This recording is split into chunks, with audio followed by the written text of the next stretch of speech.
Merci d'être avec nous pour ce point de l'actualité sur RTI 1. Rencontre des cadres de la région de l'Agnébitiassa et du président Alassane Ouattara. Cette visite d'État dans leur région leur a permis de transmettre des doléances au président pour le développement de leurs différentes localités. Alassane Ouattara les a rassurés. Il va tenir compte de ces doléances. Certaines vont rapidement trouver solution. Les autres vont être intégrées au plan national de développement.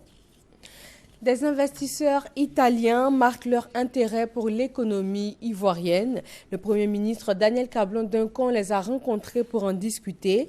Il est sur place en Italie pour l'exposition universelle de Milan. La brigade mondaine aux trousses des racoleuses à la Riviera Palmeraie dans la commune de Cocody. Une opération a été menée ce week-end. Objectif, mettre fin à ces actes qui portent atteinte à la moralité publique.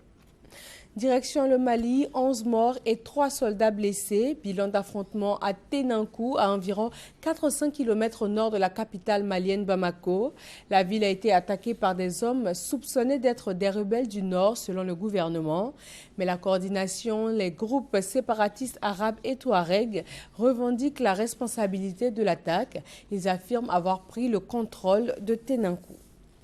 Le gouvernement burundais a entamé sous la pression internationale des discussions informelles avec les opposants à un troisième mandat du président Pierre Nkurunziza.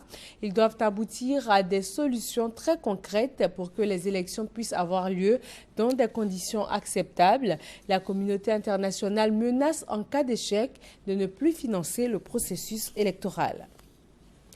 Soupçonné de préparer des fraudes pour la présidentielle d'octobre et d'attiser les tensions ethniques, le pouvoir guinéen accuse quant à lui l'opposition de comploter pour le retour d'un régime militaire.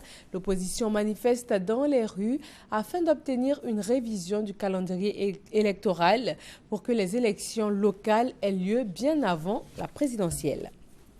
Et voilà pour ce Flash Info. Merci d'avoir été des nôtres. D'autres informations sur les www.rti.ci. À tout à l'heure 13h pour le journal.